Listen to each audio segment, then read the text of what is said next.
Very good morning to all of you. I hope you all are in a very good spirit. And in today's video, we will discuss the space and defense technology plus the economic news of the month. You all know that we are covering the August 2021 international chronology, and in that series, it is the third video. In the first, second videos, we have discussed the international and the national news. And in this video, हम जो है space और रक्षा प्रौद्योगिकी और जो आपका आर्थिक परिदृश्य है उसको आज जो है वो पढ़ने वाले हैं। तो ये आज का टारगेट है। और इसमें आगे बढ़ने से पहले मैं आपको वही न्यूज़, अगर कोई लोग नए जुड़े हैं उनको देना चाहूँगी। इस मैगज़ीन का पीडीएफ जो है आपको हमारा Telegram channel study for RS and IAS वहाँ पर अवेलेबल हो जाएगा। उस टेलीग्राम चैनल पे कई सारी जो अन्य महत्वपूर्ण चीज़ें हैं वो भी डिस्कस की जाती है, लाइक आपके एग्जाम से रिलेटेड आपकी स्ट्रैटेजीज़, बुक्स, मेरे द्वारा लिखे गए आर्टिकल्स और जितने भी मैगज़ीन्स हैं जो हम 2020 से पढ़ाते हुए आ रहे हैं उन सभी के पीडीएफ वो सभी आपको वहाँ पर अवेलेबल हैं। तो उस चैनल को आप ज्वाइन कर सकते हैं। और अगर आपकी कोई क्वेरी हो तो आप कमेंट सेक्शन में या फिर इंस्टाग्राम पे जो है हमको लिख सकते हैं।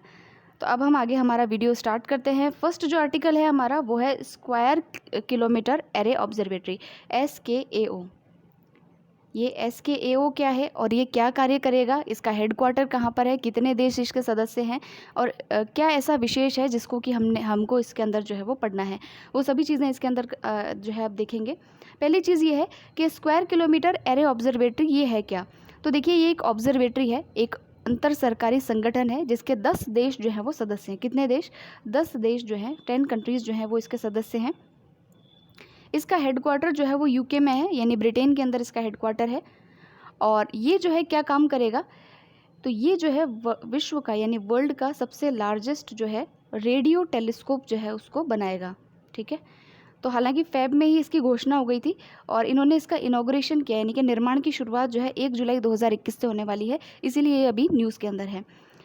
अब ये करेगा क्या, तो देखिए ये जो है स्पेस के अंदर, अंतरिक्ष के अंदर या एटमॉस्फेयर के अंदर जो आपके गैलेक्सीज़ होती हैं, ये तो बेसिक सी चीज़ें, देखिए गैलेक्सीज़ के को ऑब्जर्व करेगा, उसके अलावा स्टार्स जो हैं उनको ऑब्जर्व करेगा। उसके अलावा रेडियो टेलीस्कोप में क्या खास बात है, ये ऑप्टिकल टेलीस्कोप से कैसे अलग है, जो नॉर्मल ऑप्टिकल टेलीस्कोप होता है उससे ये कैसे अलग है। तो देखिए रेडियो टेलीस्कोप में जो कॉस्मिक डस्ट होती है उसको भी जो है ऑब्जर्व किया जा सकता है। कॉस्मिक डस्ट क्या होती है, एक तरीके से कुछ पार्टिकल्स होते हैं जो स्टार्स के आसपास भी देखने को मिलते हैं, उसी को कॉस्मिक डस्ट बोलते हैं। उसके अलावा जो आयोनोस्फेयर है उसके बारे में ऑब्जर्वेशन की जा सकेगी।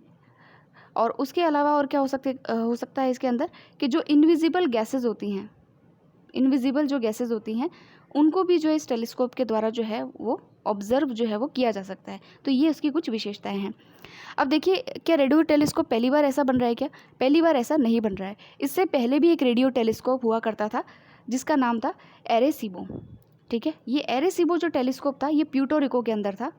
प्यूर्टो रिको के अंदर ये टेलीस्कोप बना हुआ था ऑलरेडी, लेकिन ये जो टेलीस्कोप है अभी कोलैप्स हो गया। दिसंबर 2020 में ये कोलैप्स हो गया, यानी कि ख़त्म हो गया। ठीक है, और ये जो एरेसीबो टेलीस्कोप था ये विश्व का दूसरा सबसे बड़ा टेलीस्कोप था। तो अगर ये दूसरा सबसे बड़ा टेलीस्कोप था, रेडियो टेलीस्कोप था, तो फर्स्ट वाला कौन सा था? तो फर्स्ट टेलीस्कोप था चाइना का स्काई आई। ठीक है, ये चाइना का स्काई आई सिंगल डिश टेलीस्कोप है, रेडियो टेलीस्कोप है और यह अभी भी है उनके पास में। और जो सेकंड नंबर पे था वो था एरेसीबो, लेकिन ये ख़त्म हो गया। इसीलिए जो है ये जो स्क्वायर किलोमीटर एरे ऑब्जर्वेटरी है इसने कहा है कि हम जो है दूसरा जो है विश्व का सबसे बड़ा जो है रेडियो टेलीस्कोप जो है उसका निर्माण करेंगे। अब निर्माण कहाँ पर होगा, तो ये आपका साउथ अफ्रीका है। अफ्रीका महाद्वीप में ये साउथ अफ्रीका है और ये जो है ऑस्ट्रेलिया है। तो यहाँ पर जो है इसका निर्माण जो है वो किया जाएगा। ठीक है, और मैंने बता ही दिया है कि क्या क्या जो है ऑब्जर्वेशन इसके होंगे। फिर दूसरी चीज़ ये है कि यह दक्षिण अफ्रीका में, ये जो मैंने भी बताया उसी को यहाँ पर डिटेल में लिखा है कि यह दक्षिण अफ्रीका में स्थित 197 डिश और पश्चिमी ऑस्ट्रेलिया में 1,31,000 बेहतर एंटीना की एक श्रृंखला होगी। और इसमें जो है 50 मेगाहर्ट्ज़ से 15.3 गीगाहर्ट्ज़ फ्रीक्वेंसी रेंज में जो है इसको संचालित किया जाएगा। ये ख़त्म कब तक होगा, ये प्रोजेक्ट कब तक पूरा होगा, तो 2029 तक जो है ये प्रोजेक्ट पूरा हो जाएगा। और वार्षिक जो ये डेटा कलेक्ट करेगा उसकी जो वैल्यू होगी वो कितना होगा, 710 पेटाबाइट्स का जो खगोलीय डेटा है वो जो है ये इसको जारी करेगा। अगर इसके सदस्यों के बारे में देखें तो इसके सदस्य जो हैं वो है Australia, Canada, China, Bharat, Italy, New Zealand. अब देखिए भारत मैंने बताया था कि इंडिया इसका सदस्य है। चाइना के अंदर स्काई आई जो रेडियो टेलीस्कोप ऑलरेडी है। ऑस्ट्रेलिया के अंदर इसका निर्माण होगा, दक्षिण अफ्रीका के में निर्माण होगा, ब्रिटेन में इसका हेडक्वार्टर है। तो ये देश तो वैसे ही याद हो गए। जो एक्स्ट्रा बचते हैं वो कौन से हैं? तो कनाडा है, इटली है, न्यूजीलैंड है, स्वीडन है और नीदरलैंड्स है। तो यूएसए इसका पार्ट नहीं है। ये क्वेश्चन अगर आ जाए कि भाई इनमें से कौन सा पार्ट है, तो यूएसए को ज़रूर देगा या जापान को देगा, तो आप लिख सकते हैं कि भाई ये दो जो है इसके पार्ट नहीं हैं। ठीक है, अब इसकी कुछ जो है पिक्चर्स हम देख लेते हैं ताकि हमको और क्लैरिटी आए। तो अभी हमने जो पीछे पढ़ा ना कि इसमें 197 डिश होंगे, डिश यानी कि इस तरीके से ये डिश और एंटीना जो है इसमें लगाए जाएंगे। इस प्रकार से जो है ये काफ़ी बड़ा जो है टेलीस्कोप जो है वो बन जाएगा। और ये देखिए इससे संबंधित न्यूज़ जो न्यूज़पेपर में आई थी, लिखा है कि वर्ल्ड्स बिगेस्ट रेडियो टेलीस्कोप। उसके अंदर ऑस्ट्रेलिया और साउथ अफ्रीका का जो है इसमें बताया है। ये यहाँ पर इसका जो है ये लोकेशन है जो इसमें बताई गई है जहाँ पर इसका निर्माण किया जाएगा। तो SKAO के बारे में हम संपूर्ण जानकारी ले चुके हैं। अगर आपसे बोले कि SKAO को नासा ने बनाया है तो गलत हो जाएगा। इसको बनाया किसने है? ये खुद ही एक अपने आप में एक अंतर सरकारी संगठन है जिसके 10 देश अपने आप में सदस्य हैं, और ये जो है विश्व का सबसे बड़ा रेडियो टेलीस्कोप जो है बनाएगा। रेडियो टेलीस्कोप ऑप्टिकल टेलीस्कोप में क्या अंतर है कि भाई रेडियो टेलीस्कोप इनविजिबल गैसेस को देख सकता है, कॉस्मिक डस्ट को देख सकता है, ठीक है, और ये ऑप्टिकल टेलीस्कोप नहीं देख सकता, यानी कि रेडियो टेलीस्कोप जो है ज़्यादा पावरफुल है। फिर रेडियो टेलीस्कोप क्या पहला एकमात्र यही बनने वाला है क्या? नहीं, ऐसा नहीं है। ये भी स्टेटमेंट में पूछा जा सकता है कि ये विश्व का पहला ही होगा। विश्व का पहला तो है, लेकिन इससे पहले भी थे, ठीक है। जैसे कि स्काई आई जो है वो चाइना का है, इससे पहले एरासीबो जो था वो कहाँ का था, ये भी स्टेटमेंट में दिया जा सकता है। तो एरासीबो जो है ये प्यूटोरिको में स्थित था, लेकिन ये जो है कोलैप्स हो गया, इस कारण जो है एक नया रेडियो टेलीस्कोप जो है वो बनाया जाएगा। तो ये सारी इसके बारे में कुछ न्यूज़ थी। इसमें से स्टेटमेंट उठा करके कुछ भी क्वेश्चन जो है आपसे जो है पूछा जा सकता है, तो आप जो की फैक्टर्स है उनको इसमें अंडरलाइन कर लीजिएगा। फिर नेक्स्ट है नासा का नया अंतरिक्ष यान है जिसका नाम है NEA स्काउट। क्या नाम है? NEA scout. तो पहली चीज़ तो ये NEA स्काउट क्या है? तो ये नासा का एक अंतरिक्ष यान है, नया अंतरिक्ष यान है। और ये जो है किसके द्वारा इसको लॉन्च किया जाएगा?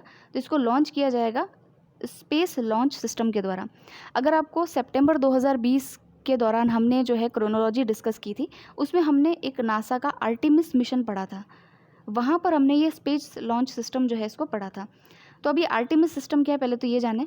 तो देखिए आर्टेमिस सिस्टम जो है ये नासा का एक प्रोग्राम है जिसके तहत एक मिशन है एक तरीके से, जिसमें नासा ने कहा है कि हम जो है जो मून है, चंद्रमा जो है उसके ऊपर पहली महिला को भेजेंगे और उसके अलावा दूसरा जो ह्यूमन है, मेल है, उसको भेजेंगे। पहला मेल तो जा चुका है, उसके अलावा जो सेकंड जो ह्यूमन फ्लाइट्स हैं, ह्यूमन्स हैं, उनको जो है हम चांद पर भेजेंगे। तो ये आर्टेमिस मिशन था।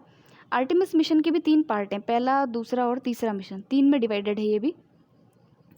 तो उसके तहत जो फर्स्ट इसका पार्ट होगा उसके अंदर ये जो स्पेस लॉन्च सिस्टम है, यानी कि रॉकेट सिस्टम है जिससे कि सैटेलाइट्स को भेजा जाता है, उसको जो है इसमें इसी आर्टेमिस मिशन के तहत जो है वो डेवलप किया गया था। तो अभी ये क्या कह रहा है कि नासा का नियर अर्थ एस्ट्रॉयड स्काउट, ठीक है, NEA स्काउट नाम का जो है एक अंतरिक्ष यान है जिसको तैयार किया गया है। ये एक छोटा यान है जिसको हम क्यूब सेट भी कह सकते हैं, क्यूब सेट या फिर नैनो सेट।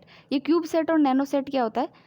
तो ये जो होते हैं ये ऐसे सैटेलाइट्स होते हैं, ऐसे उपग्रह होते हैं जिनका वेट जो होता है वो काफ़ी कम होता है। जैसे कि इसका वेट जो है 1.33 kg या इससे भी कम होता है, तो इसी को हम क्यूब सेट या फिर नैनो सेट जो है वो कहते हैं। तो यहाँ देखिए नियर अर्थ एस्ट्रॉयड स्काउट जो है एक छोटा अंतरिक्ष यान है जिसे क्यूब सेट के रूप में जाना जाता है। इसे नासा के एडवांस एक्सप्लोरेशन सिस्टम, जो एडवांस एक्सप्लोरेशन सिस्टम नासा का प्रोग्राम है, उसके तहत इसको विकसित किया गया है। किसको? NEA स्काउट को। तो NEA स्काउट क्या है? नासा का जो है एक जो है छोटा अंतरिक्ष यान है, और ये क्यूब सेट के फॉर्म में है, यानी कि छोटा है, यानी कि क्यूब सेट के फॉर्म में है, यानी कि इसका वजन जो है वो काफ़ी कम है। और इसके अलावा देखिए कि NEA स्काउट जो है उन पेलोड में से एक है जो आर्टेमिस 1 पर जो है वो भेजा जाएगा। आर्टेमिस 1 के बारे में मैंने आपको बता ही दिया कि अंतरिक्ष के अंदर महिला और पुरुषों को भेजने के लिए जो मून है वहाँ पर महिला और पुरुष को भेजने के लिए जो नासा का प्रोग्राम है उसी को आर्टेमिस प्रोग्राम कहते हैं। अब देखिए ये वाला जो NEA स्काउट है इसका मुख्य उद्देश्य क्या होगा कि जो पृथ्वी है उसके जो निकटस्थ क्षुद्र ग्रह हैं, यानी कि एस्ट्रॉइड्स हैं, ठीक है, वहाँ के लिए उड़ान भरेगा और वहाँ का डेटा एकत्रित करेगा, ठीक है। और इससे क्षुद्र ग्रह तक पहुँचने में लगभग 2 साल का टाइम लगेगा, और क्षुद्र ग्रह से संपर्क के दौरान ये पृथ्वी से लगभग 93 मिलियन मील के दूर होगा। तो ये हालांकि इतनी इन्फॉर्मेशन रिलेटेबल नहीं है, रेलेवेंट नहीं है, सॉरी, तो ये काम की नहीं है। बाकी आप इतना ध्यान रखिएगा कि ये जो है अर्थ के पास में, नियर अर्थ का नाम ही क्या है, अर्थ के पास में जो भी क्षुद्र ग्रह है वहाँ का ये अध्ययन करेगा। और किसका पार्ट है ये? आर्टेमिस जो मिशन है नासा का आर्टेमिस 1 उसका ये पार्ट है। दूसरी चीज़ ये है कि ये जो है अमेरिका का पहला अंतर्ग्रहीय मिशन होगा, यानी इंटरप्लैनेटरी, एक प्लैनेट से दूसरे प्लैनेट में, तो इंटरप्लैनेटरी मिशन होगा नासा का पहला। और दूसरा जो है सौर सेल प्रणोदन, यानी कि जो सोलर जो रेडिएशंस होती हैं, सोलर जो एनर्जी होती है उससे ये जो है कार्य करेगा, यानी कि इसमें फ्यूल की जगह सोलर एनर्जी जो होगी उसका यूज़ किया जाएगा। तो ये कुछ फैक्ट्स थे किसके बारे में, NEA स्काउट के बारे में। तो क्वेश्चन तो डायरेक्टली ये आ सकता है कि भाई किसके द्वारा डेवलप किया गया है, तो कुछ भी अगर नहीं समझ में आया तो नासा तो टिक कर ही देना है कि ऐसे एडवांस प्रोग्राम नासा के ही होते हैं लगभग। और उसके अलावा अगर कुछ पूछ लिए कि भाई ये क्या है, स्टेटमेंट में पूछ ले, RS के अंदर पूछ सकते हैं कि स्टेटमेंट दे करके, UPSC में स्टेटमेंट दे के पूछ सकते हैं, तो आप बता सकते हैं कि ये आर्टेमिस 1 का पार्ट है, क्यूबसेट एक सैटेलाइट, क्यूबसेट के फॉर्म में है ये, यानी कि छोटा अंतरिक्ष यान है, और SLS के द्वारा जो है इसको लॉन्च किया जाएगा।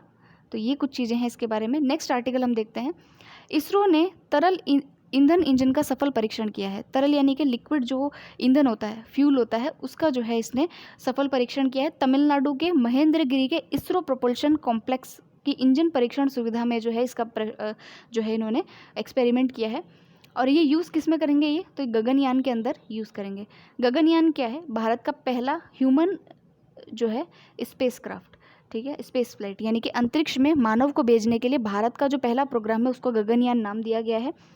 और इसका लक्ष्य है शायद 2022 तक जो है ह्यूमन फ्लाइट्स जो है वो लॉन्च करना स्पेस के अंदर। फिर इसमें कुछ काम का दिख नहीं रहा है। नेक्स्ट चीज़ है, उल्लेखनीय है कि इसरो ने तीसरे रॉकेट में भारतीय अंतरिक्ष यात्रियों को भेजने से पहले 2 मानव रेटेड, मतलब ये तो इसरो का कुछ प्रोग्राम है कि भाई पहले हम जो है मानव रहित चीज़ों को भेजेंगे और उसके बाद में इंसानों को स्पेस के अंदर जो है वो भेजा जाएगा। तो यहाँ काम का यही था कि इसरो ने जो एक तरल ईंधन का सफल परीक्षण किया है। नेक्स्ट हम देखते हैं, यह है डिफेंस टेक्नोलॉजी। स्पेस के अंदर इतना ही था, अब डिफेंस के अंदर आ जाते हैं। तो डिफेंस के अंदर अभी एक काफ़ी इंपॉर्टेंट चीज़ है कि स्वदेशी हाई स्ट्रेंथ बीटा टाइटेनियम मिश्र धातु जो है उसको डेवलप किया है। किसने किया है, DRDO ने। बट डिफेंस से रिलेटेड जो भी चीज़ें होती है उसको कौन करता है, DRDO करता है।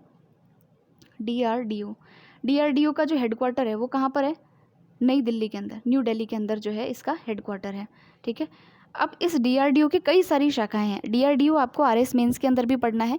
तो DRDO की कई सारी शाखाएं हैं, उसमें जो इसका मेटलर्जी वाली जो शाखा है जिसका नाम है डिफेंस मेटलर्जिकल रिसर्च लेबोरेटरी, उसने जो है हाल ही में जो है इसका किसका जो ये हाई स्ट्रेंथ बीटा टाइटेनियम मिश्र धातु है, मिश्र धातु को इंग्लिश में बोलते हैं एलॉय, जैसे स्टील एक क्या है, एलॉय है ना, उसी प्रकार से जो है ये जो टाइटेनियम जो है उससे जो है एक इन्होंने मिश्र धातु का जो है वो निर्माण किया है।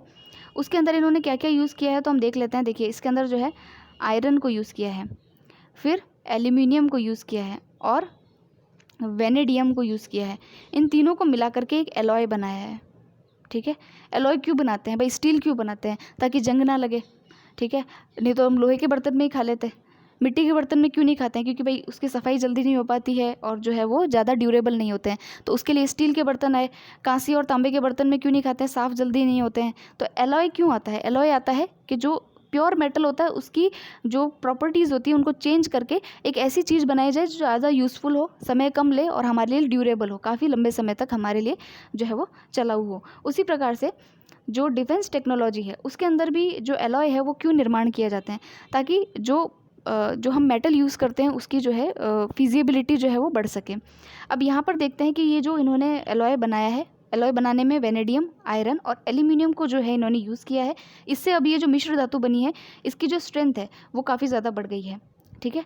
अब इससे करेंगे क्या, तो ये जो एरोस्पेस होता है यानी कि अंतरिक्ष के अंदर हम जो फ्लाइट्स वगैरह जो भेजते हैं उसके लिए जो है जो स्ट्रक्चर्स बनाए जाएंगे, उनके ढांचे बनाए जाएंगे, उसके अंदर इस मेटल का जो है वो, इस एलॉय का जो है यानी मिश्र धातु का जो है वो उपयोग किया जाएगा, जिससे इसमें जो है कोरोजन ना हो, ठीक है, इसका क्षरण ना हो, ये जो और चीज़ें होती है। जैसे हाई स्ट्रेंथ बीटा टाइटेनियम मिश्र धातु अपनी उच्च शक्ति, लचीलेपन, फैटिग और फ्रैक्चर टफनेस के कारण अद्वितीय है, जो उन्हें विमान संरचनात्मक अनुप्रयोगों के लिए काफ़ी बेहतर बनाते हैं। इसके अतिरिक्त स्टील की तुलना में बेहतर संक्षारण प्रतिरोध, कोरोजन जिसको बोलते हैं ना अपन, उसके कारण उनके अपेक्षाकृत कम जीवन काल लागत भारत में भी इसकी महंगी सामग्री के उपयोग को सही ठहराने के लिए प्रभावी है, यानी कि इसको जो है भारत में इस प्रकार इसलिए जो है वो यूज़ किया जाएगा। इसका नाम भी दिया हुआ है Ti10V 2Fe और 3Ai, ये इसका कंपोजिशन के ऊपर नाम रखा गया है इस एलॉय का। और बाकी और क्या इंपॉर्टेंट है इसमें, हाँ, तो जो ये जो डिफेंस मेट्रोलॉजिकल रिसर्च लेबोरेटरी है, जो DRDO का पार्ट है, इसका जो हेडक्वार्टर है वो कहाँ पर है, हैदराबाद में। बस इतना ध्यान रखना है। फिर हम नेक्स्ट आर्टिकल पे चलते हैं। सो नेक्स्ट जो आर्टिकल है वो है रशिया के ऊपर, कि रशिया ने जो है S-500 के सभी ट्रायल्स को जो है पूरा कर लिया है। अब ट्रायल्स पूरा करें हैं कि नहीं करें उसको छोड़िए, कि S-500 क्या है। तो देखिए S-500 क्या चीज़ है, तो ये मिसाइल डिफेंस सिस्टम है। किसका, रशिया का। मिसाइल डिफेंस सिस्टम का मतलब क्या है, कि ये जो है कोई भी अगर मिसाइल का अटैक होता है रशिया में, तो वो उसको जो है अंतरिक्ष यानी स्पेस के अंदर, मतलब जहाँ से वो आ रही है वहीं पर ही जो है on the point of origin जो है वहीं पर जाके इसको नष्ट कर सकती है। ठीक है, तो ये इसका जो है काफ़ी आधुनिक सिस्टम है। तो देखिए इसमें और क्या चीज़ है, देखिए रूसी वायुसेना द्वारा प्रदत्त जानकारी के अनुसार ये जो नई पीढ़ी का S-500 है, वायु रक्षा प्रणाली के कॉम्बैट मिसाइल लॉन्च सहित सभी परीक्षणों की सीरीज़ को सफलतापूर्वक जो इन्होंने कर लिया है। इस मिसाइल प्रणाली का कंप्यूस्टन यार प्रशिक्षण मैदान में परीक्षण किया गया है। S-500 मिसाइल सिस्टम को रूसी हथियार कंपनी है जिसका नाम है एल्मास एनएटी कॉरपोरेशन, उसने इसको बनाया है। और ये वही कंपनी है जिसने S-300 और S-400 जो है इसका उत्पादन किया है। ये कैसे काफ़ी इंपॉर्टेंट न्यूज़ है, क्योंकि ये जो एयर डिफेंस सिस्टम है इसके ऊपर क्वेश्चन आ चुका है। जैसे कि मैं आपको बताऊं कि मुझे एग्जैक्ट ईयर याद नहीं है, शायद 2017 में क्वेश्चन आया था या 2019 में आया होगा, थर्ड के ऊपर क्वेश्चन आया था। तो ये जो है USA का सेम जो ये एयर डिफेंस सिस्टम है ये USA का है, इसके ऊपर क्वेश्चन UPSC के अंदर आया था। ठीक है, अब देखिए नेक्स्ट है, विश्व के सर्वाधिक उन्नत माने जाने वाले इस सिस्टम को जल्द ही रूसी सेना के अंदर जो है वो तैनात किया जाएगा।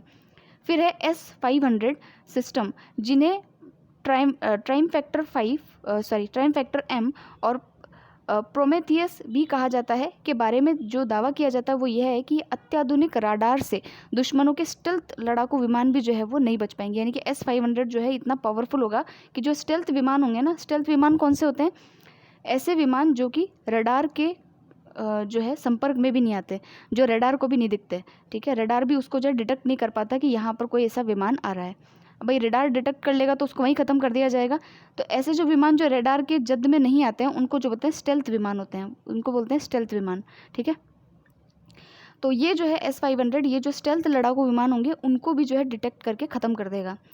यह सिस्टम जो है यानी कि S-500 वाला जो सिस्टम है, जो इंटर बैलिस्टिक मिसाइल होंगे उनको, जैसे इंटर बैलिस्टिक मिसाइल जैसे अग्नि वाली जो होती हैं, अग्नि की सीरीज़ आपने पढ़ी होगी, इंटर बैलिस्टिक मिसाइल हैं, यानी एक कॉन्टिनेंट से दूसरे कॉन्टिनेंट में, यानी कि इनकी रेंज जो होती है वो काफ़ी ज़्यादा होती है। तो इनको जो है उड़ान पथ के अंतिम चरण में जो है ये नष्ट कर सकता है।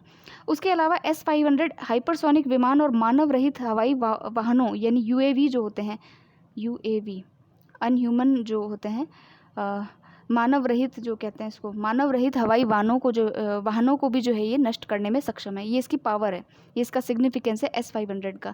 यह वायु रक्षा प्रणाली हर प्रकार से हाइपरसोनिक हथियार, यहाँ तक कि निचले अंतरिक्ष में मौजूद हवाई लक्ष्य को नष्ट करने में भी सक्षम है। तो इतना पावरफुल है ये क्या, S-500। तो इसके कुछ फीचर्स आपको पता होने चाहिए। और S-500 किसका है, तो ये रशिया का है, ये भी हमें पता होना चाहिए। फिर नेक्स्ट आर्टिकल है, DRDO ने किया man portable anti tank guided missile जो है उसका सफल परीक्षण। वैसे तो ये जो है अभी बन रहा है, मतलब इसका पूरा भी हुआ नहीं है कार्य।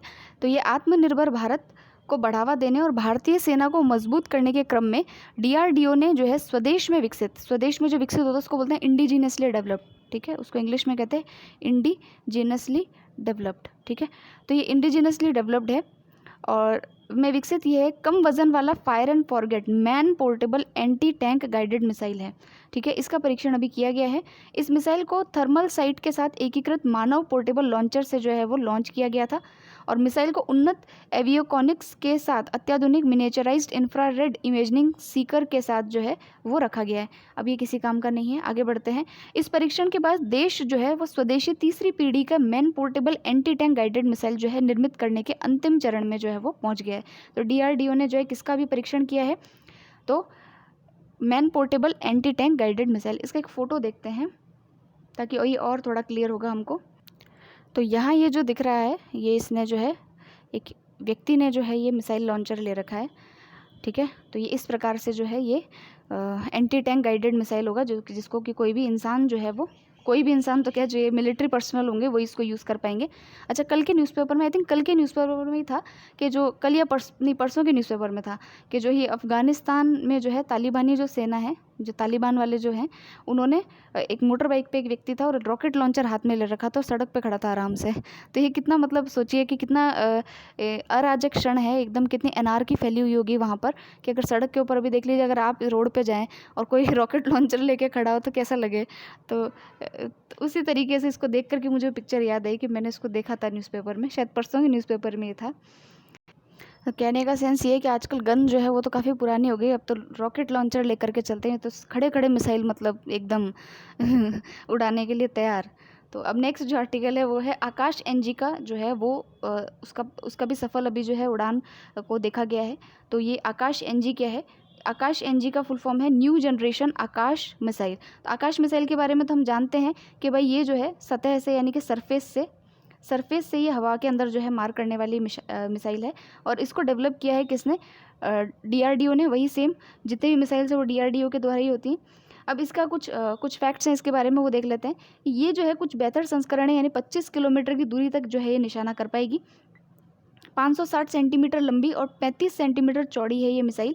और 60 किलोग्राम जो है इसका वज़न, 60 किलोग्राम वजन तक का जो विस्फोटक होता है उसको जो ढोने की जो है वही ताकत रखती है। और आकाश मिसाइल पूरी तरह से गतिशील है और वाहनों के चलते काफिले की रक्षा करने में भी सक्षम है। तो ये कुछ इस मिसाइल के बारे में नई टेक्नोलॉजी है जो बताया गया है। नेक्स्ट देखते हैं। हमारा नेक्स्ट आर्टिकल है MH-60R। ये है क्या? अब MH-60R, इस पर डायरेक्ट क्वेश्चन आ जाएगा। हाल ही में जो न्यूज़ में था MH-60R ये क्या है, यूपीएससी में ऐसे क्वेश्चन पूछ लेते हैं। अटपटे से नाम होंगे तो फिर दे देंगे कि क्या ये कोई क्षुद्र ग्रह है, क्या ये कोई मिसाइल है, या कोई ये जो है स्पेस क्राफ्ट है, या कोई हेलीकॉप्टर है। तो फिर हमको पता होना चाहिए कि ये जो है तो यहाँ हमें ये पता होना चाहिए कि ये जो है एक तरीके से मल्टी रोल हेलीकॉप्टर है। क्या है? हेलीकॉप्टर है। ठीक है, तो ये जो है हमने किससे लिया है? तो ये इंडिया ने लिया है। किससे? अमेरिका से। इंडिया ने लिया है किससे? अमेरिका से लिया है। क्या नाम है इसका? MH-60R। तो भारत अमेरिकी रक्षा साझेदारी को मजबूत करने के क्रम में अमेरिकी नौसेना ने जो है 16 जुलाई 2021 को पहले 2 MH-60R multi role helicopter San Diego के नौसैन्य हवाई स्टेशन नॉर्थ आइलैंड में भारतीय सेना को जो है वो सौंपे हैं। ठीक है, ये इसकी न्यूज़ है। अब इसके बारे में जो है हम कुछ इन्फॉर्मेशन देखते हैं। तो देखिए, MH-60R हेलीकॉप्टर जो है एक ऑल वेदर हेलीकॉप्टर है, यानी कि हर मौसम में काम करेगा, जिसे अत्याधुनिक एवियोनिक्स के साथ कई मशीनों में इस्तेमाल करने के लिए खास तौर पर डिज़ाइन किया गया है। इन चॉपरों को शामिल करने से भारतीय नौसेना जो है उसकी त्रिकोणीय क्षमता जो है वो बढ़ जाएगी। इसकी डीलिंग जो है उस समय डोनाल्ड ट्रंप जब राष्ट्रपति थे तो उनके साथ में भारत ने की थी। बस यही है इसमें इंपॉर्टेंट चीज़, और कुछ नहीं है। ये पता होना चाहिए है क्या ये हेलीकॉप्टर है, यूएसए से लिया है। ठीक है, फिर नेक्स्ट है P-8I विमान। अब सबसे पहली चीज़ तो P-8I विमान किस में यूज़ होगा? तो देखिए, P-8I विमान जो है ये जो है एक तरीके से पनडुब्बी रोधी है। पनडुब्बी रोधी का मतलब होता है जो सबमरीन्स होती है ना, जो पानी के अंदर चलती है, उन सबमरीन्स को टारगेट करने के लिए इसको बनाया जाता है। दुश्मन के सबमरीन्स को नष्ट करने के लिए जो है इसका यूज़ किया जाता है। तो P-8I विमान जो है ये भारतीय नौसेना को, ये भी किससे लिया है? अमेरिका से लिया है। तो अमेरिका की जो एरोबेस्ड कंपनी है उसने जो है उसी से इसको जो है भारत ने प्राप्त किया है। तो ये 10वां P-8I विमान 4 अतिरिक्त विमानों के अनुबंध के तहत दिया जाने वाला दूसरा विमान है। अब दूसरा एक तीसरा उसको छोड़िए आप, लेकिन ये है क्या ये पता होना चाहिए। इसके बारे में कुछ चीज़ें और है। तो देखिए, P-8I जो है एक गश्ती विमान है। गश्ती का मतलब क्या होता है? जो पेट्रोलिंग करता है, गश्त लगाता है। पुलिस वाले गश्त लगाते हैं ना, उसी तरीके से। तो ये पेट्रोलिंग विमान है और भारतीय नौसेना के बेड़े का एक अभिन्न अंग है। तो P-8I, P-8A Poseidon multi mission maritime aircraft का एक प्रकार है, और जिसे अमेरिकी जो नेवी है उसके द्वारा जो है वो संचालित किया जाएगा। ठीक है, तो ये कुछ P-8I के बारे में था। फिर नेक्स्ट आर्टिकल देखते हैं, जो लास्ट आर्टिकल है इसका। तो अब ये शॉर्ट स्पैन बीजिंग सिस्टम क्या है, जिसको कि नौसेना में शामिल किया जाएगा। तो देखिए, ये जो है एक तो DRDO और दूसरा L&T के द्वारा जो है इसको तैयार किया गया है। और ये एक तरीके से क्या होगा कि एक ब्रिज होगा। क्या होगा? ये ब्रिज होगा, पोर्टेबल ब्रिज होगा, जिसको कि ये जो नौसेना है ये किसी भी रिवर या जो भी कैनाल होगी, नाले वगैरह जो होते हैं उसको, नहरों को पार करने के लिए इसको यूज़ में ला पाएगी। ठीक है, तो ये जो शॉर्ट स्पैन, इसके आगे वाला जो है इसमें नहीं दे रखा है, उसको मैं पढ़ के बता देती हूँ कि जो शॉर्ट स्पैन बीजिंग सिस्टम एक प्रकार का पुल है। क्या है? एक प्रकार का पुल है जो कि 9.5 मीटर की दूरी को भी कवर कर सकता है। इन पुलों की मदद से सेना को अब तक जो अब छोटी नहरें और नदियाँ जो हैं उनको पार करने में कोई मुश्किल नहीं होगी। लगभग 4 मीटर चौड़े इन ब्रिजों की, मतलब ये तो इसकी लंबाई थी, और 4 मीटर ये चौड़ा होगा। इन ब्रिजों को सड़क के रास्ते से तुरंत एक जगह से दूसरी जगह पर ले जाया जा सकता है, और इससे सैनिकों की तुरंत तैनाती में जो है काफ़ी मदद मिलेगी, और साथ ही मुश्किल स्थिति में टैंक को भी तुरंत जो है वो तैनात किया जा पाएगा। तो यानी कि अगर कोई पूछे कि आपसे कि शॉर्ट स्पैन ब्रिजिंग सिस्टम क्या है, इसके नाम से ही सिद्ध है। वैसे तो शॉर्ट स्पैन यानी कम समय में, ब्रिजिंग का मतलब क्या है कि एक तरीके से आप पुल बना दीजिए। तो इस ब्रिजिंग सिस्टम का क्या मतलब है कि नेवी के अंदर कम समय के अंदर जो ऐसे पुल जो होते हैं वो नदी और कैनाल्स को पार करने के लिए जो लगाए जाएंगे, उन्हीं को कहा गया है शॉर्ट स्पैन ब्रिजिंग सिस्टम। तो ये हो गया हमारा आज का जो है डिफेंस और स्पेस वाला। अब हम पढ़ेंगे आर्थिक परिदृश्य को। आर्थिक परिदृश्य के अंदर हमारा जो पहला आर्टिकल है आज का, तो वो है हमारा सेबी द्वारा अपेक्षित नुकसान आधारित रेटिंग पैमाना जो है उसको प्रस्तुत किया गया है। पहले ये पता हो कि सेबी क्या होता है, फिर ये अपेक्षित नुकसान आधारित रेटिंग क्या है, ये भी हमें पता होना चाहिए। तो पहले हम देखते हैं सेबी क्या होता है। सेबी का फुल फॉर्म होता है security exchange board of India. ठीक है, तो ये जितना भी आपने सुना होगा शेयर मार्केट, ठीक है, जहाँ पर कंपनीज़ के स्टॉक्स जो होते हैं, कंपनीज़ जो होती है वो लिस्ट होती हैं, ठीक है, लिस्टेड कंपनियाँ जो है वहाँ पर होती हैं, उनके स्टॉक्स को लोग खरीदते हैं। तो इन सब का जो रेगुलेशन होता है, जो नियामक होता है, वो कार्य सेबी के पास में है। ठीक है, तो अभी जो है सेबी को एक कार्य और दिया गया है, और वो ये है कि जितने भी जो इन्वेस्टर्स हैं, जैसे हमारे जैसे जो निवेशक हैं, हम आप जैसे जो लोग निवेश करते हैं, तो जितने भी जो इन्वेस्टर्स हैं जो कि आधारभूत संरचना यानी कि इंफ्रास्ट्रक्चर के अंदर, किसमें, आधारभूत संरचनाएं जो होती है उसमें जो इन्वेस्टमेंट करते हैं, तो उन लोगों को सेबी के द्वारा जो है एक गाइडलाइन जारी की जाएगी। किन के लिए? क्रेडिट रेटिंग एजेंसीज़ के लिए। क्रेडिट रेटिंग एजेंसीज़ क्या होती हैं? जो किसी भी परियोजना को रेट करेंगी कि भाई यहाँ पर लॉस ज़्यादा होगा या कम होगा। इससे क्या होगा कि जो इन्वेस्टर होगा उसको पहले ही पता होगा कि यहाँ मैं इन्वेस्ट करने जा रहा हूँ तो यहाँ रिस्क ज़्यादा है। ठीक है, किस लेवल का रिस्क है, तो उसके लिए भी इन्होंने सेबी ने जो है जो पैमाना प्रस्तुत किया है उसके अंदर सेबी ने भी बताया है कि EL यानी एक्सपेक्टेड लॉस 1 से लेकर के 7 तक की एक स्केल बनाई गई है कि भाई इसमें लॉस कम है, इसमें लॉस ज़्यादा है, या इसमें किस प्रकार का लॉस है, इसमें स्ट्रक्चरल लॉस है, इसमें फाइनेंशियल लॉस है, किस प्रकार का लॉस है, वो सभी इसके अंदर EL 1 से लेकर 7 की जो कैटेगरीज है उसमें उसको डिवाइड करके बताया गया है।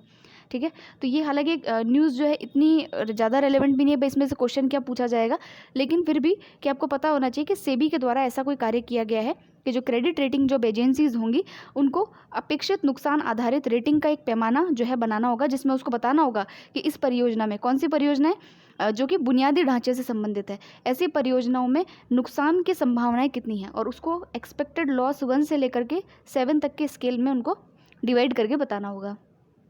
ठीक है, तो इससे किसका फ़ायदा होगा? निवेशकों का फ़ायदा होगा। देखिए यहाँ पर लिखा है कि प्रतिभूतियों में निवेशकों के हितों की रक्षा के लिए भारतीय सुरक्षा विनिमय board securities exchange board of India ने क्रेडिट रेटिंग एजेंसियों हेतु नया अपेक्षित हानि आधारित रेटिंग पैमाना जो है प्रस्तुत किया है। ठीक है, तो ये मैंने आपको पूरा पढ़ा दिया, इसको आप एक बार और पढ़ लीजिएगा। नेक्स्ट हम देखते हैं, तो ये क्या है, RBI रिटेल डायरेक्ट योजना क्या है। तो रिटेलर्स आप समझते ही हैं, जो होलसेलर्स से जो खरीदते हैं वही रिटेलर्स होते हैं, यानी चेन में जो 3rd नंबर पे आते हैं। तो अभी RBI ने क्या किया है कि RBI ने RBI रिटेल डायरेक्ट योजना की जो है घोषणा की है। ठीक है, हालांकि अगर ऐसा कोई क्वेश्चन आएगा तो क्या पूछेंगे कि रिटेल डायरेक्ट योजना किसके द्वारा है, या फिर RBI रिटेल डायरेक्ट योजना क्या है, या फिर ये पूछा जा सकता है कि हाँ भाई ये योजना किससे संबंधित है। तो देखिए इसमें क्या होगा कि जो व्यक्तिगत निवेशक होते हैं, अगर वो सरकारी प्रतिभूतियों में, जैसे कि गवर्नमेंट सिक्योरिटीज़ होती हैं, GSEC होता है, जैसे आपने इकोनॉमिक्स के अंदर पढ़े होंगे, मैं मान के चल रही हूँ कि आपने पढ़ा होगा, तो जो सरकारी प्रतिभूतियाँ होती है उनमें जब वो निवेश जो करना चाहते हैं तो उनके लिए एक वन स्टॉप सॉल्यूशन इन्होंने दिया है। वन स्टॉप सॉल्यूशन यानी कि वहीं एक ही जगह पर रह करके आप जो है, जो व्यक्तिगत निवेशक है वो गवर्नमेंट सिक्योरिटीज़ के अंदर इन्वेस्टमेंट कर पाएगा। इसके तहत जो है, इस योजना के तहत ये कार्य किया जाएगा। कौन सी? RBI रिटेल डायरेक्ट योजना के तहत। अब देखिए इसके माध्यम से व्यक्तिगत निवेशकों को गवर्नमेंट सिक्योरिटीज़ में एक स्थान से निवेश की सुविधा मिलेगी, और रिजर्व बैंक के साथ रिटेल डायरेक्ट गिल्ट खाता खोलने और उसके प्रबंधन के लिए कोई शुल्क भी जो है ये लोग नहीं लेंगे, कोई भी आपसे चार्ज नहीं लिया जाएगा। लेकिन अगर आप पेमेंट करते हैं, पेमेंट गेटवे का यूज़ करते हैं, तो वहाँ पर आपको, यानी जो पंजीकृत निवेशक है, जो इन्वेस्टर है उसमें, उसको शुल्क जो है वो यहाँ पर देना होगा। हालांकि कोई विशेष इस पर क्वेश्चन नहीं आ सकता है, लेकिन अगर आ जाए तो इसलिए मैंने इसको बता दिया है आपको। नेक्स्ट देखते हैं KVIC। KVIC क्या है? तो KVIC है आपका खादी और जो ये ग्रामोद्योग है, खादी और ग्रामोद्योग आयोग KVIC, इसने हाल ही में जो 3 देश है, भूटान, संयुक्त अरब अमीरात और मेक्सिको, यहाँ पर अपना जो ट्रेडमार्क है उसका पंजीकरण कराया है, यानी रजिस्ट्रेशन करवाया है। ट्रेडमार्क का पंजीकरण कराने से क्या होगा कि भाई जो खादी का आइटम जहाँ से आ रहा है, जैसे भारत से कहीं किसी देश में जा रहा है, तो दूसरे देश के लोग जो हैं या वहाँ का जो कोई भी जो ट्रेडर है वो उसको अपने आप नहीं बता पाएगा, उसको बताना पड़ेगा कि भाई भारत की इस फैक्ट्री से, इंडस्ट्री का ये जो है सामान आपके पास में आया है। तो यही इसका ट्रेडमार्क का जो है मूल जो है मकसद होता है कि जो खादी ब्रांड है भारत का, उसको विश्व स्तर में पहचान दिलाना और उसकी रक्षा करना, ठीक है। जैसे वरना तो जो है, जैसे पहले कहा था ना कि टर्मरिक, अमेरिका ने जो है टर्मरिक यानी कि जो हल्दी होती है उसका भी पेटेंट करवाने की कोशिश की थी, फिर भारत के जो वैज्ञानिक हैं उन्होंने उससे उसका कोर्ट केस लड़ा था। तो टर्मरिक जो है भारत के अंदर सब्जियों में यूज़ जो हम करते हैं, इसलिए भारतीय खाना जो अगर आप देखेंगे तो काफ़ी पौष्टिक खाना होता है और भारतीय लोग जल्दी से बीमार नहीं होते। उसका रीज़न यही है कि हम सब्जियों के अंदर ही इतने सारे जो कहते हैं ना औषधियाँ, तो हम सब्जियों में डाल के खाते हैं, तो वो वाली स्थिति है हमारी। तो इसीलिए जो ये खादी ग्राम उद्योग बोर्ड है, इसने इसीलिए ये कदम उठाया ताकि जो इनका ब्रांड है वो जो है उसका कोई मिसयूज़ ना कर पाए। इससे पहले जो ये ब्रांड है वो कई देशों में रजिस्टर्ड ऑलरेडी है, जैसे 9 देशों के अंदर ये जो है रजिस्टर्ड है, जैसे कि जर्मनी है, ब्रिटेन है, ऑस्ट्रेलिया है, रशिया है, चाइना है, यूरोपियन यूनियन है, ठीक है। तो वहाँ इसको खादी के नाम से ही जाना जाएगा, ठीक है। इस कपड़े को वो अलग नाम से नहीं बेच सकते, ठीक है। भूटान है, UAE है, मेक्सिको है, यहाँ पर 3 अभी नए देशों में इसको पंजीकरण मिला है, ठीक है। फिर नेक्स्ट देखते हैं, बागवानी फसलों के लिए वर्ष 2020 से 21 के दूसरे अग्रिम अनुमान जो है वो जारी किए गए हैं। तो बागवानी फसलें क्या होती है, तो हमारा जो कृषि और किसान कल्याण मंत्रालय है, मिनिस्ट्री है, उसने जो ये जानकारी दी है और इसने कुछ जो है हमको कुछ डेटा दिए हैं। क्या डेटा दिए हैं, तो प्याज का उत्पादन कितना है, आलू का उत्पादन कितना है हमारे यहाँ पर, टमाटर का उत्पादन कितना है, सुगंधित और औषधीय फूल, ये बागवानी फसलों में आते हैं सारे, ठीक है। तो इसका हम देखते हैं, यहाँ पर देखें क्या क्या है, कहाँ कहाँ क्या क्या मिलता है। हॉर्टिकल्चरल फसलों का क्षेत्रफल और उत्पादन यहाँ पर दे रखा है, हॉर्टिकल्चरल फसलें, और उसके बाद में जो है बागवानी, प्रमुख बागवानी जो फसलें हैं, बागवानी फसलें हैं, उनके उत्पादक राज्यों के बारे में देखते हैं। जैसे कि फल सबसे ज़्यादा जो है कहाँ पर है, तो सबसे ज़्यादा उत्पादन करता है फलों का आंध्र प्रदेश, फिर उत्तर प्रदेश और फिर महाराष्ट्र, ठीक है। तो इतना ही ध्यान रखें तो काफ़ी है इसमें। प्रमुख सब्जियों के बारे में अगर आप देखें तो प्रमुख सब्जियों का उत्पादन होता है पश्चिम बंगाल, उत्तर प्रदेश और मध्य प्रदेश। अब पश्चिम बंगाल किसने सोचा होगा कि सबसे ज़्यादा सब्जियों का उत्पादन करता है। फिर यहाँ देखिए उद्यानिकी फसलें, वहाँ अगर आप देखें जो कि उद्यानिकी फसलों के अंदर उत्तर प्रदेश जो है 13%, फिर पश्चिम बंगाल और फिर मध्य प्रदेश। ओके, राजस्थान का नाम कहाँ आएगा ये देखना है। पेपर के मामले में यानी काली मिर्च के मामले में अगर हम देखें तो साउथ के राज्य हैं, मसाले साउथ में मिलते हैं, जैसे कि कर्नाटक है, केरल है, आसाम है, तमिलनाडु है। केरला के अंदर तो हम गए थे तो मुझे पता है कि वहाँ पर जो इलायची होती है जिसको कार्डमन बोलते हैं, फिर पेपर यानी काली मिर्च, उसके अलावा लौंग यानी क्लोव, इन सब की खेती जो है वहाँ पर होती है, उसके मैंने पेड़ भी देखे थे बाकायदा। फिर जो है चिलीज़ अगर आप देखेंगे तो जो है आंध्र प्रदेश, तेलंगाना और मध्य प्रदेश और कर्नाटक, ये मिर्ची भी वहीं सबसे ज़्यादा होती है, ठीक है। फिर टर्मरिक के बारे में देखें तो तेलंगाना, महाराष्ट्र और कर्नाटक। फिर है गार्लिक के बारे में, लहसुन के बारे में, तो ये है मध्य प्रदेश, राजस्थान। अच्छा, यहाँ राजस्थान का नाम है, ठीक है। तो यहाँ क्षेत्रफल इतना है, सबसे ज़्यादा यहाँ मतलब क्षेत्रफल के मामले में है, और उत्पादन भी हमारे यहाँ ठीक ठाक इसका हो जाता है। फिर और जो है कार्डमन के बारे में देखेंगे तो इलायची सबसे ज़्यादा होती है केरल में, फिर सिक्किम में और ये नागालैंड में, ठीक है। तो ये क्षेत्रफल के और उत्पादन के हिसाब से यहाँ पर दे रखा है कि क्षेत्रफल किसका ज़्यादा है और उत्पादन किसका ज़्यादा है। फिर हम नेक्स्ट जो देखते हैं, ये जो नेक्स्ट न्यूज़ है हालांकि इतनी इंपॉर्टेंट नहीं है, लेकिन डेयरी सेक्टर के बारे में है तो आपके थोड़ा सा पता होना चाहिए, हो सकता है मेंस में आपको लिखना पड़ जाए। तो देखिए, डेयरी इन्वेस्टमेंट एक्सेलरेटर की स्थापना की गई है। किसने की है, तो भारत सरकार का जो पशुपालन विभाग है, ठीक है, डिपार्टमेंट है, डिपार्टमेंट ऑफ एनिमल हस्बेंड्री और डेयरिंग, जो भारत सरकार का है, उसने इसमें जो है डेयरी इन्वेस्टमेंट एक्सेलरेटर की स्थापना की है, जिससे कि जो डेयरी सेक्टर है उसके अंदर निवेश यानी इन्वेस्टमेंट को बढ़ावा दिया जा सके, ठीक है। तो इसके लिए ये कार्य किया गया है। नेक्स्ट हम देखते हैं दीर्घ अवधि वित्त पर विशेषज्ञ समिति। तो दीर्घ अवधि वित्त क्या है, तो देखिए इसके अंदर कुछ एक जो चीज़ है वो बताने लायक है। पहली चीज़ तो ये कि अंतर्राष्ट्रीय वित्तीय सेवा केंद्र प्राधिकरण यानी international financial services centre authority, इसके द्वारा गिफ्ट सिटी अंतर्राष्ट्रीय वित्त सेवा केंद्र यानी गिफ्ट IFSC में लॉन्जिविटी फाइनेंस हब के विकास के लिए रोड मैप की सिफारिश करने के लिए एक विशेषज्ञ समिति का जो है गठन किया गया है। तो एक क्वेश्चन आया था यूपीएससी प्रीलिम्स 2015 में गिफ्ट सिटी के ऊपर, या गिफ्ट सिटी जो है वो कहाँ पर स्थापित की गई है, तो उसका आंसर था गुजरात। ये गुजरात में जो इसको स्थापित किया गया है, ठीक है।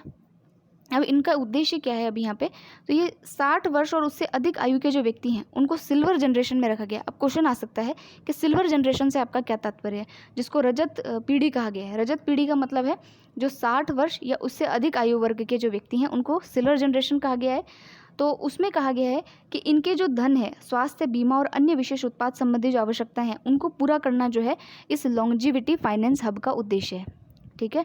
दीर्घायु वित्त हब का उद्देश्य क्या है कि जो सिल्वर जनरेशन वाले लोग हैं इनकी जो आवश्यकताएं हैं उनको पूरा करना, क्योंकि ये भी तो एक तरीके से मार्केट कैप ही है। कई लोग इसके जो 60 प्लस होते हैं वो इंश्योरेंस उनका करा हुआ रहता है, या अपने पैसे को वो कई जगह पर इन्वेस्ट करना चाहते हैं, तो उनको जो है एक सेफ़ और सिक्योर तरीके से उनके पैसे का यूज़ करना, उनकी वित्तीय चीज़ों को बताना उनको, ये इसका उद्देश्य होगा। अब इसमें कौन कौन इसके अध्यक्ष हैं उसको छोड़िए आप, ये काम का नहीं है, बस ये चीज़ें पता होनी चाहिए थी। फिर नेक्स्ट है पशुधन क्षेत्र के लिए जो है अभी विशेष पैकेज जो है वो भारत सरकार के द्वारा दिया जाएगा। इस भारत सरकार के द्वारा जो विशेष पैकेज दिया जाएगा किसके लिए, लाइव स्टॉक डेवलपमेंट यानी पशुधन के विकास के लिए। तो उसका डिक्लेरेशन हुआ है और उसमें 9,800 करोड़ रुपए की वित्तीय सहायता जो है वो उपलब्ध करवाई जाएगी। अब इसमें क्या होगा कि अदर जो प्रोग्राम्स है वो भी देख लेते हैं कि इसके अंतर्गत विभाग की जो सभी योजनाएं हैं उनको एकीकृत यानी इंटीग्रेटेड करके, कई सारी योजनाओं को एक में ही बांध करके जो है 3 बड़ी योजनाएं जो है उनकी श्रेणियां बनाई गई है। 3 बड़ी श्रेणियां जो है वो बनाई गई है। पहली है राष्ट्रीय गोकुल मिशन, राष्ट्रीय डेयरी विकास यानी नेशनल डेयरी डेवलपमेंट प्रोग्राम, और तीसरा है यहाँ पर राष्ट्रीय पशुधन मिशन यानी नेशनल लाइव स्टॉक मिशन। और कुछ एक उपयोजना भी इसके अंतर्गत है जिसका नाम है लाइव स्टॉक सेंसस। सेंसस का मतलब होता है कि आप उसकी जो गणना करते हैं उसको सेंसस बोलते हैं। एंड इंटीग्रेटेड सैंपल सर्वे, इसके अंदर इसको बांटा गया है। और जो रोग नियंत्रण कार्यक्रम है इसका नया नाम दिया गया है जिसका नाम है live stock health and disease control, ठीक है। Live stock health and disease control ये इसका नया नाम है। पशुधन स्वास्थ्य और रोग नियंत्रण, ठीक है। रोग नियंत्रण कार्यक्रम का नाम, क्या ही सेंस था इस बात का। फिर है नेक्स्ट, इसमें वर्तमान पशुधन स्वास्थ्य एवं रोग नियंत्रण योजना तथा राष्ट्रीय पशुधन रोग नियंत्रण कार्यक्रम एवं national animal disease control programme और बुनियादी विकास निधि को शामिल किया गया है।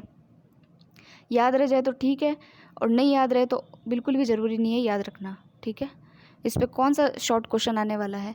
फिर नेक्स्ट है, अब यही चीज़ होती है जब एक एक लाइन को पढ़ाया जाए ना तो ये प्रॉब्लम हो जाती है कि वो चीज़ किसी काम की नहीं है। हालांकि आर्टिकल लगता अच्छा है कि इसमें इतनी सारी चीज़ें दे रखी हमें बताया नहीं, लेकिन वो एग्ज़ाम में कहाँ पूछेगा आपसे, मतलब क्या इसके ऊपर क्या चीज़ जो है वो आ सकती है। नाम परिवर्तित हुआ तो हाँ नाम परिवर्तित हुआ हमने देख लिया, लेकिन उसके अलावा और जो ये इतना ज़्यादा कॉम्प्लिकेशंस जो उसके अंदर है वो आपसे नहीं पूछा जाएगा, ठीक है। तो और अगर पूछ लिया जाए तो मैंने आपको बता ही दिया है कि नहीं पूछा जाएगा, मैंने कह दिया है। नहीं अगर पूछ लिया जाए तो मेरी जिम्मेदारी नहीं है, इसलिए मैंने बता दिया है आपको, ठीक है। और नेक्स्ट जो आर्टिकल है ये भी इसमें इतना कुछ विशेष है नहीं, इसको हम छोड़ेंगे। नेक्स्ट आर्टिकल देखते हैं, भारत में वाणिज्यिक जहाज़ों के संचालन हेतु प्रोत्साहन योजना। तो जो वाणिज्यिक यानी कॉमर्शियल जो शिप्स होते हैं उनको आगे बढ़ाने के लिए उसके लिए जो है एक प्रोत्साहन योजना भारत सरकार के द्वारा जो है लाई गई है। और इसके द्वारा जो ये लोग क्या करेंगे कि सब्सिडी उपलब्ध कराएंगे, कंपनियों को जो है सब्सिडी उपलब्ध करेंगे। भारतीय पोत परिवहन कंपनियों को 5 वर्ष तक की सब्सिडी उपलब्ध कराने के लिए इतने करोड़ की योजना जो है वो स्वीकृत की गई है। कितने करोड़ की है ये इंपॉर्टेंट नहीं है, लेकिन यहाँ पे सब्सिडी दी जाएगी। सब्सिडी में होगा क्या कि एक नए जहाज़ के लिए जो भारत में ध्वजांकित करने की तिथि पर 10 वर्ष से कम पुराना है, सब्सिडी समर्थन एक विदेशी ध्वजांकित कंपनी द्वारा एक निविदा में सबसे कम उद्धृत बोली का 15% जो है वो होगा। फिर है 10 से 20 साल पुराने जहाज़ के लिए यह सब्सिडी 10% होगी, और 20 वर्ष से अधिक पुराने जहाज़ जो है योजना के तहत पात्र नहीं होंगे। तो इन जहाज़ों को जो है मतलब जो पुराने जहाज़ हैं उनकी मेंटेनेंस के लिए जो है सब्सिडी जो है कंपनीज़ को दी जाएगी, इसके लिए बात की गई है। अब जो नेक्स्ट न्यूज़ है ये काफ़ी इंपॉर्टेंट है कि जो सार्वजनिक उद्यम विभाग है जिसको हम बोलते हैं डिपार्टमेंट ऑफ पब्लिक एंटरप्राइजेस, ठीक है, ये जो पहले है किस मंत्रालय के अधीन आता था, तो पहले आता था भारी उद्योग और सार्वजनिक उद्यम मंत्रालय, ठीक है। भारी उद्योग और सार्वजनिक उद्यम मंत्रालय इसके अंतर्गत जो है ये आता था। अब इसको जो है चेंज करके इस मंत्रालय से इसको हटा करके किसको, DPE को जो है यानी डिपार्टमेंट ऑफ पब्लिक एंटरप्राइजेस को हटा करके अब वित्त मंत्रालय के अधीन जो है वो कर दिया गया है। तो ये हमको ध्यान रखना है। अब वित्त मंत्रालय के अंदर जो है 6 विभाग हो गए हैं। पहले 5 ही विभाग थे, 5 ही डिपार्टमेंट्स थे इस मंत्रालय में। कौन कौन से मंत्रालय थे ये भी इंपॉर्टेंट है, याद होना चाहिए आपको। पहला है आर्थिक मामलों के विभाग, department of economic affairs. Expenditure विभाग यानी कि व्यय विभाग, राजस्व विभाग, निवेश और सार्वजनिक संपत्ति प्रबंधन विभाग और वित्तीय सेवा विभाग, फाइनेंशियली सर्विस डिपार्टमेंट। अब चौथा जो है वो कौन सा, छठा जो है वो कौन सा हो गया, DPE, department of public enterprises, वो भी इसके अंतर्गत आ गया है। अब ये जो DPE है वो कैसे बना, वो इसकी पूरी बात इसमें दे रखी है। इतना इंपॉर्टेंट नहीं है, इस पर कोई क्वेश्चन नहीं बनेगा, तो हमें सिर्फ इतना पता होना चाहिए कि भाई देखिए 1990 में इसको एक पूर्ण विभाग जो है वो बनाया गया था। पहले इसका नाम BPE था, फिर बाद में इसका नाम DPE कर दिया गया था। तो इसके बाद में अभी जो है इसको किस में लाया गया है, वित्त विभाग यानी कि फाइनेंस डिपार्टमेंट के अंदर जो है इसको, फाइनेंस मिनिस्ट्री जो है इसके अंतर्गत इसको रख दिया गया है। नेक्स्ट आर्टिकल देखते हैं, पर्यटन मंत्रालय और यात्रा.com। तो देखिए ये यात्रा.com क्या है कि एक प्राइवेट जो है एक संस्था है जो कि बनाई गई है। यहाँ पर लिखा है कि यात्रा.com की स्थापना ध्रुव श्रृंगी, मनीष अमीन और सबीना चोपड़ा के द्वारा 2006 में की गई थी। इसका मुख्यालय गुरुग्राम में है। भारत सरकार ने अभी इसके साथ में जो है एक जो है एग्रीमेंट जो है एक तरीके का साइन किया है, समझौता ज्ञापन किया है, जिससे कि भारत में जो हॉस्पिटैलिटी सर्विसेज हॉस्पिटैलिटी सर्विसेज यानी टूरिज्म को बढ़ावा देने के लिए जो आतिथ्य वाली जो सेवाएं हैं उसको बढ़ावा देने के लिए दोनों मिलकर के जो है इसमें कार्य करेंगे।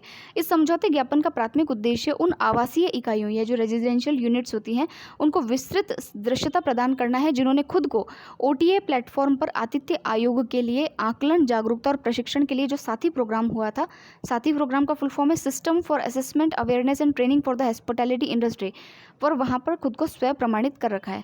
ठीक है, कुछ जो लोग होते हैं वो हॉस्पिटैलिटी सर्विसेज के लिए जो है अपने जो हवेलियाँ होती है या अपने जो घर होते हैं उनको मॉडिफाई करवाते हैं, तो उनको यहाँ पर जो है अपने आप को जो है सर्टिफाई करवाना होता है, तो उनको जो है इसके अंदर जो है लिया जाएगा। ठीक है, तो ये इस इसका यात्रा.com और भारत सरकार का जो पर्यटन मंत्रालय है उसके बीच में समझौते का आधार रहा है। फिर नेक्स्ट जो आर्टिकल है, भारत नेट परियोजना को मंत्रिमंडल की जो है वो मंजूरी मिली है। तो भारत नेट परियोजना क्या है, तो ये जो है गाँव के अंदर जो 16 राज्यों के जो वंचित गांव है वहाँ पर ब्रॉडबैंड सेवा नेटवर्क के विस्तार के लिए जो है PPP मॉडल पर ये योजना चलाई जाएगी, जिसका नाम है भारत नेट परियोजना। नेट से ही समझ में आ रहा है कि जो है गाँव के अंदर जो है ब्रॉडबैंड उपलब्ध इससे कराया जाएगा। इस योजना के लिए इतने करोड़ का जो है वाइबिलिटी गैप फंडिंग के द्वारा जो है इसमें निवेश करवाया जाएगा, और 16 जो राज्य हैं उसमें राजस्थान भी इंक्लूडेड है, ये हमको ध्यान में रखना है। ठीक है, फिर है ONDC परियोजना यानी open network for digital commerce, ये है ONDC। तो वाणिज्य और उद्योग मंत्रालय के अंतर्गत उद्योग संवर्धन और आंतरिक व्यापार विभाग के द्वारा ONDC पर एक परियोजना जो है उसको शुरू किया गया है। ओपन सोर्स तकनीक पर आधारित नेटवर्क के माध्यम से E-कॉमर्स प्लेटफॉर्म को एकीकृत करने की परियोजना को भारतीय गुणवत्ता परिषद यानी कि क्वालिटी काउंसिल ऑफ इंडिया को जो है वो सौंपा गया है। इसका उद्देश्य किसी विशिष्ट प्लेटफॉर्म के स्वतंत्र ओपन नेटवर्क प्रोटोकॉल और ओपन स्पेसिफिकेशन का उपयोग करते हुए ओपन सोर्स पद्धति पर विकसित ओपन नेटवर्क को जो है वो बढ़ावा देना है। तो ये तो इतना कुछ खास है नहीं, इसको हम काट सकते हैं। फिर है नेक्स्ट जो शॉर्ट न्यूज़ है उसको देख लेते हैं।